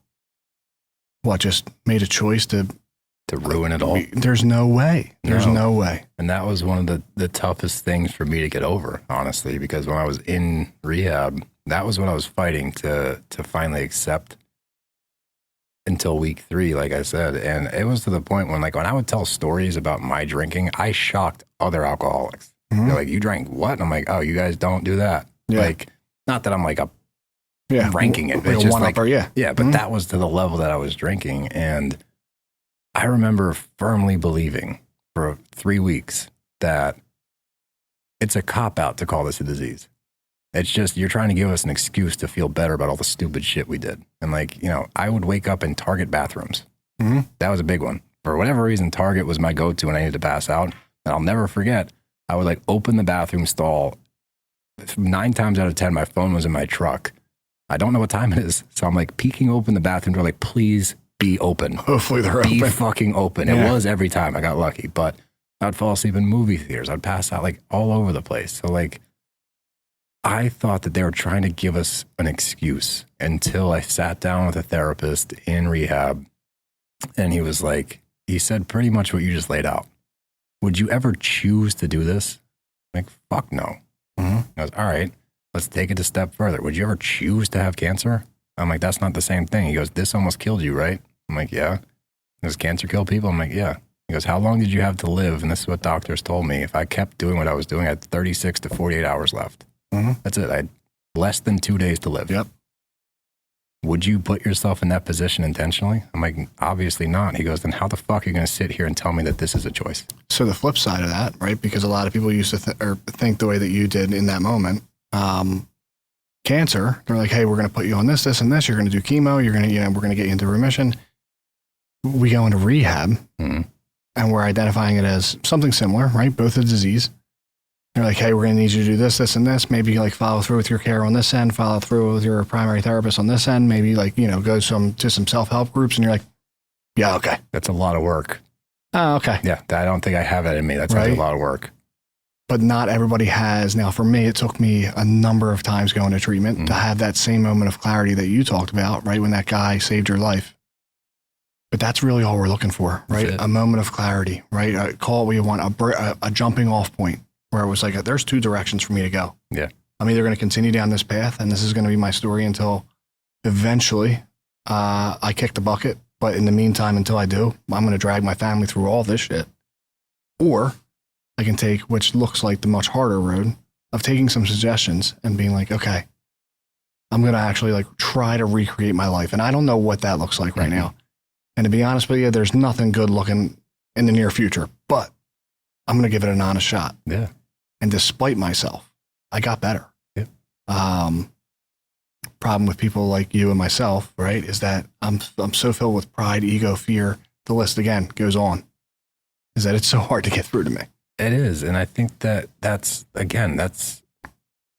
very common in this space. And I think that's partly what got us into the messes that we got into. But what rehab did for me in that moment specifically, because when that sledgehammer hit me in the forehead and that aha moment, that wake-up call, I cried for the first time in I don't know how long. Years. And not like cried. I'm like ugly crying. Like couldn't stop sobbing. it. No, Yeah. like just every emotion that I'd been holding in, everything that I've been holding back just finally came out. And that in that moment, like that's why I say that man saved my life. I learned so much in that 30 seconds afterwards than I had in years. And I'm sitting there and that's when I realized like how much easier would it be to just tell people, to just say, hey, I'm fucked up right now. Be vulnerable. Be okay with being vulnerable. For people that think that you're being a bitch or it's emasculine to not share your feelings or whatever, like that's such an antiquated way of thinking and leads to this whole epidemic. I mean, if you look at like suicide rates in men, like 50% or something crazy. There's a crazy number of men that take their lives other than asking for help. And obviously there's no blame to be placed there. It's more so for whatever reason, and again, maybe it's the generation before us, but this fear of being open, being honest, being vulnerable, being able to look in the mirror at yourself and say, dude, you're fucked up. Go get help. And there's so many outlets now. There's so many avenues you can take to get better. And there's so many people that are able to communicate with you now. This podcast, things like this, it's not as difficult as it used to be able to open up, but it's still stigmatized, just like addiction, alcoholism is still stigmatized. And it's astounding to me when you think about it. Like why, when you think about the fact that everybody I talk to, no matter who it is, oh, my uncle went through that. Oh, my sister went through that. My brother went through that.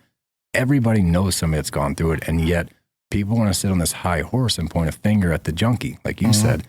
And no, dude, that word pisses me off so much. Drunk, junkie, boozehead, whatever you want to say is so nonchalantly tossed around that, you know, it's a big sticking point for me on my podcast. Anytime there's something on the shows that are centric to that, alcoholism, addiction, whatever it might be, I hone in on it and I share some of my experience. And then on my sobriety date last year, I did a solo episode and just told everybody my story.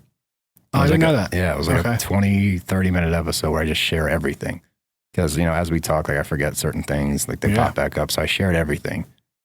And that was one of the coolest experiences I ever had. I'm going to get choked up talking about it because the amount of people that reach out and say that they've either been through it or they grew up with, with an alcoholic parent. And the fact that you could get right for your daughter and that you focused so you could figure this out was so incredible, to the point that this hat that I'm wearing, the Sobriety Social Club, was one of our listeners who had just gotten a year sober when she came to our show.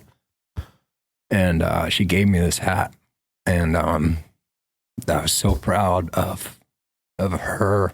I was so proud of not proud of me, but just proud in that moment to be able to take something that it's so looked at with this air of disgust for fucking who knows why. That's the funniest thing. The people that point fingers, it's like, dude, you have a drinking problem. You're talking shit about alcoholics. Like, you have a drinking problem. Who the fuck are you? Once again, who are we to point and know anybody's lot in life? And yet we're so fast to be like, I'm better than that guy, better than that guy. How do you know? What have they been through? And who the fuck do you think you are? But everyone has that about them until they go through something real. And to be able to wake up from that and look out, and like the reception that I got for that episode, and just having support is such a major, major thing in this life, whether it's you're struggling with addiction, whether you're just living your life. Knowing that people have been through what you've been through is such a powerful thing. And for me to hear back from hundreds, I'm talking hundreds of our listeners with their own stories, how that podcast helped them get through one more day. And that's why it's so important for everybody out there that's going through this, whether you're addiction, whether you're drinking, whatever the fuck it is, depression, you have no clue what you can do by speaking up. And it might be for somebody else you don't know.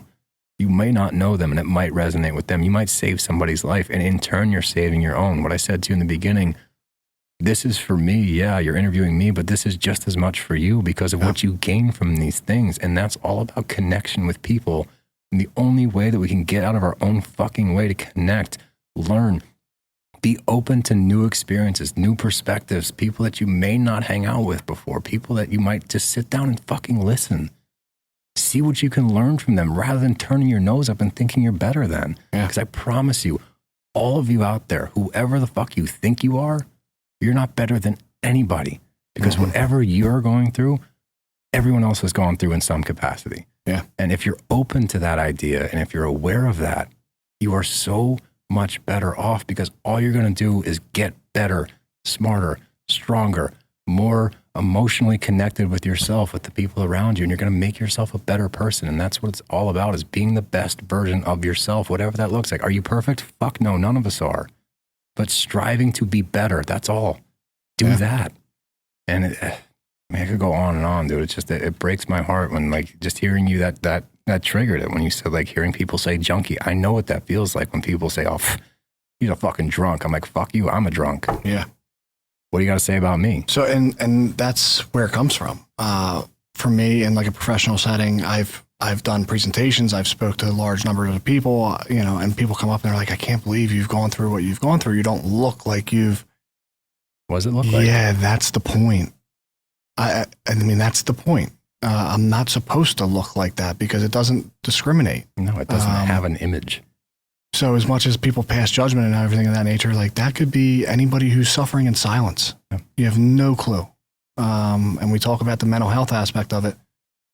That's a whole nother realm, right? Like, yeah, we're starting to talk about it more and more, but there's still, I work with people. I work in the mental health. I work in the substance abuse field, and we're still losing people, right?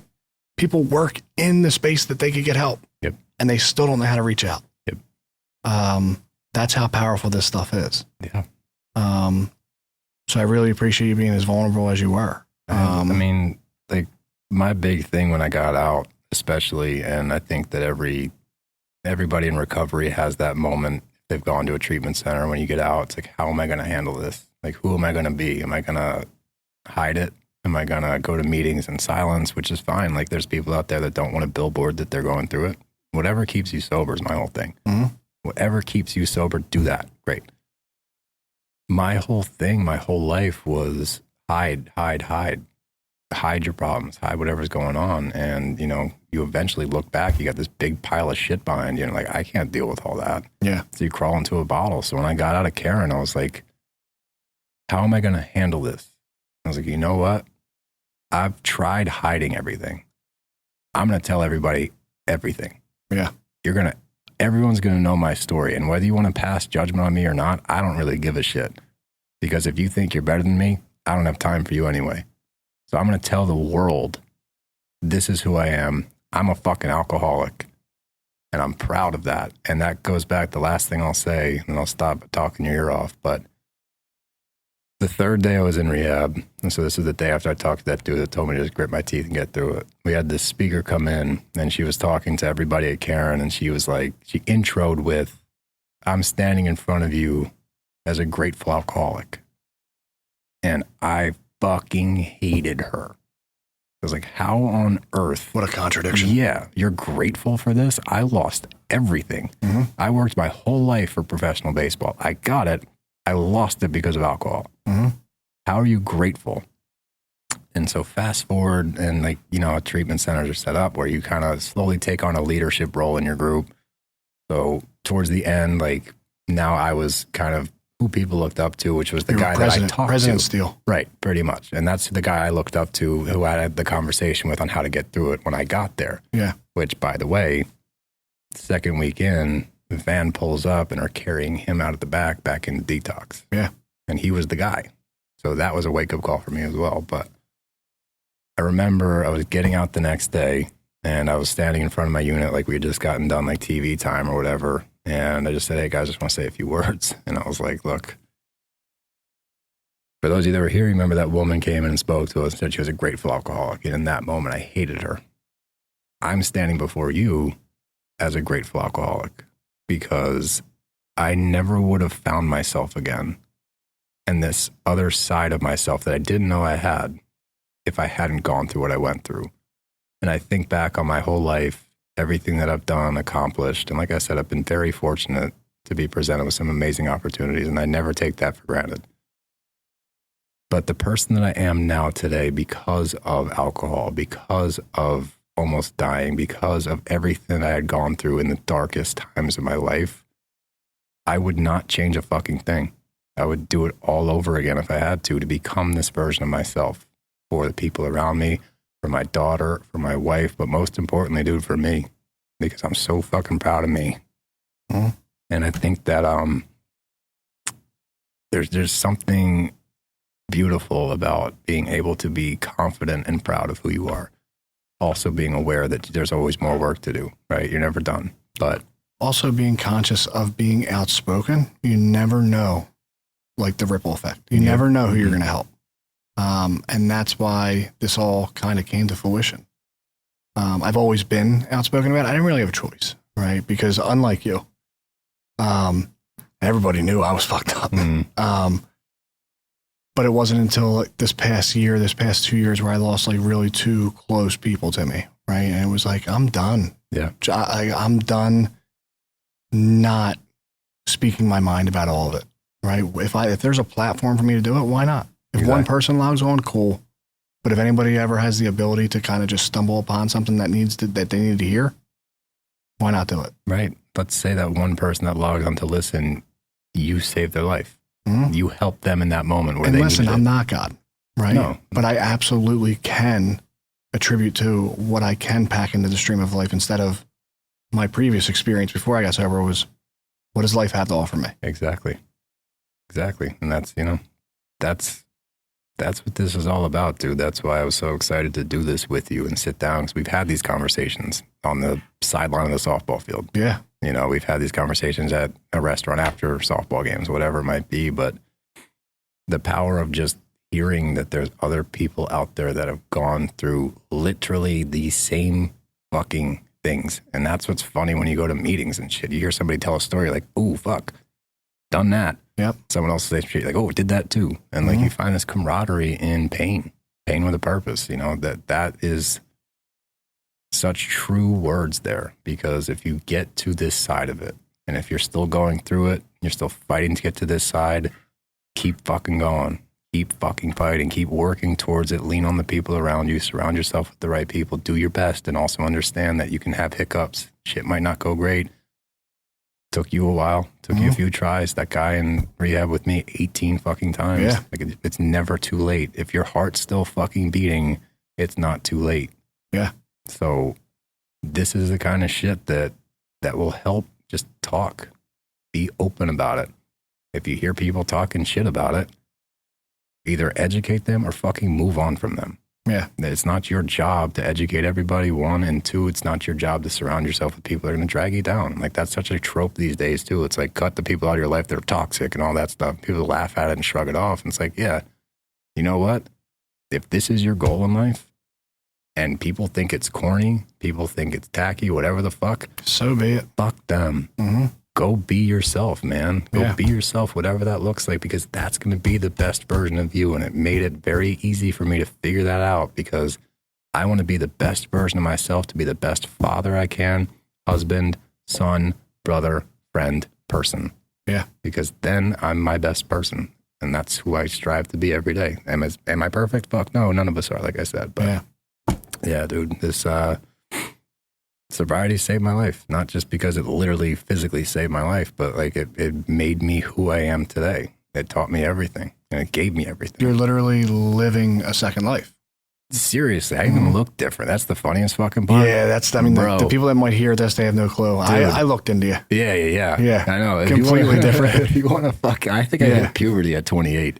It's wild. Yeah. People see me I had now. no clue. I was like, no way. I was like, that's not him. People see me from my past life, and they're like, they reintroduce themselves to me. They're like, hey, I'm so-and-so. I'm like, yeah, I know. I'm Steele. They're like, okay. I'm like, no, it's Steele Russell. They're like, what the fuck? I'm like, yeah, I know. Glow up, baby.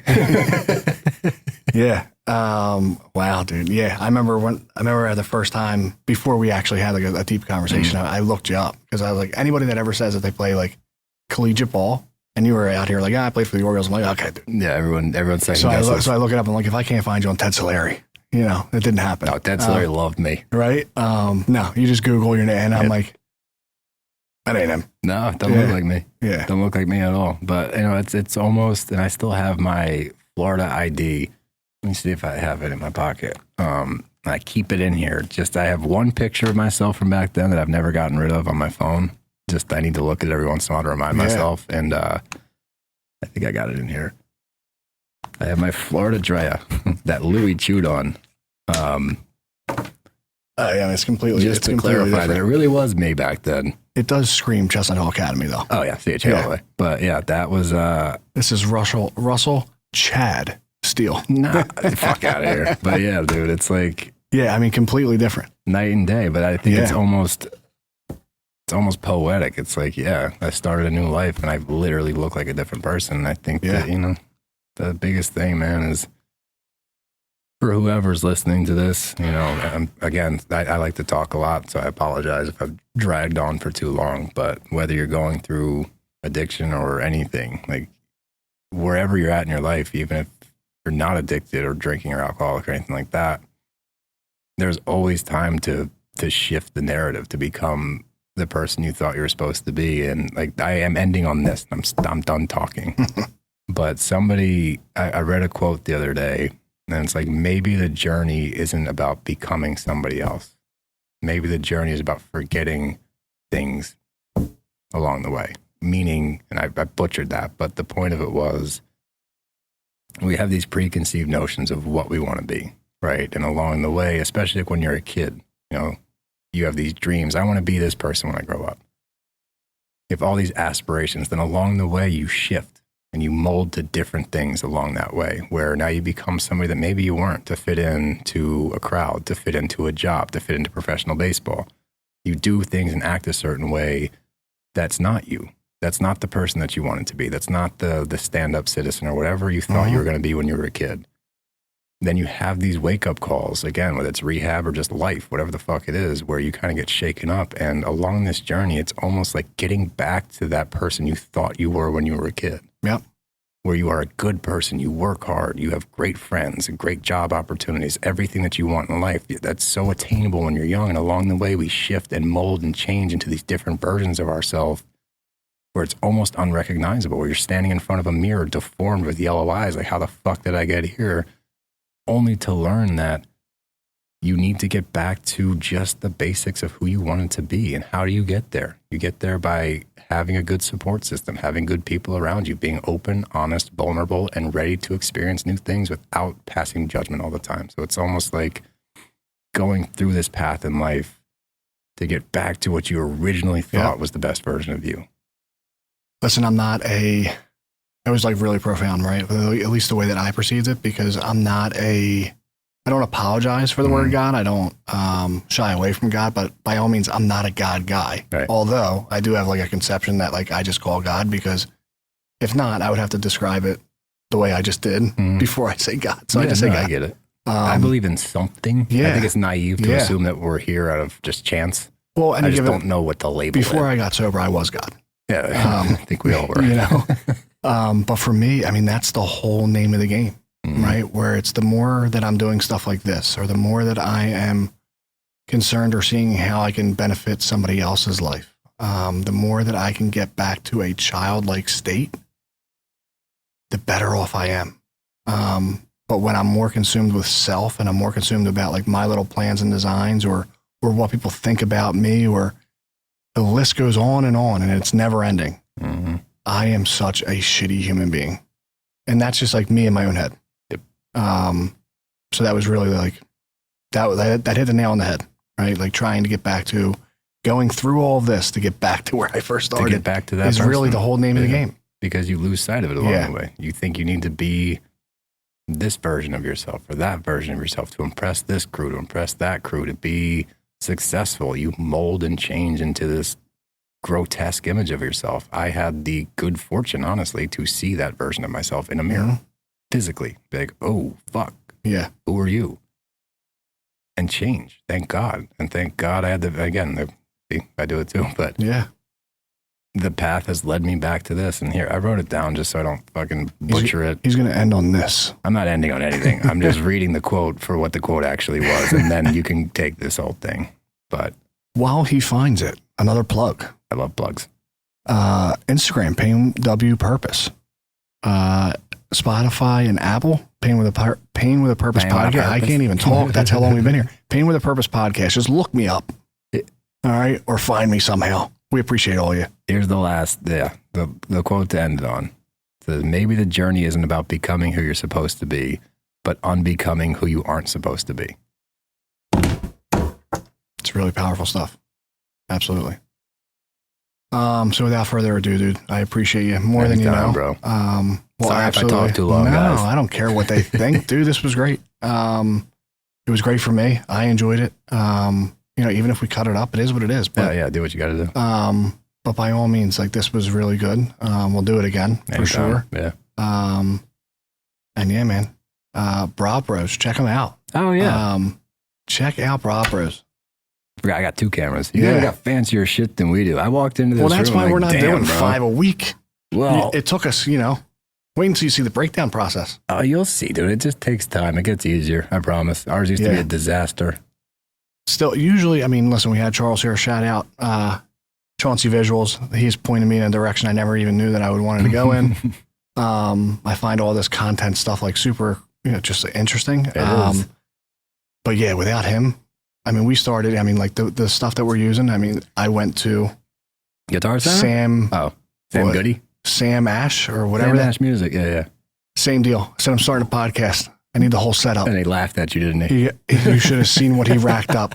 Told you. And I was like, brother, I don't need half of this. I got all this stuff. And Charles was like, dude, what are you doing?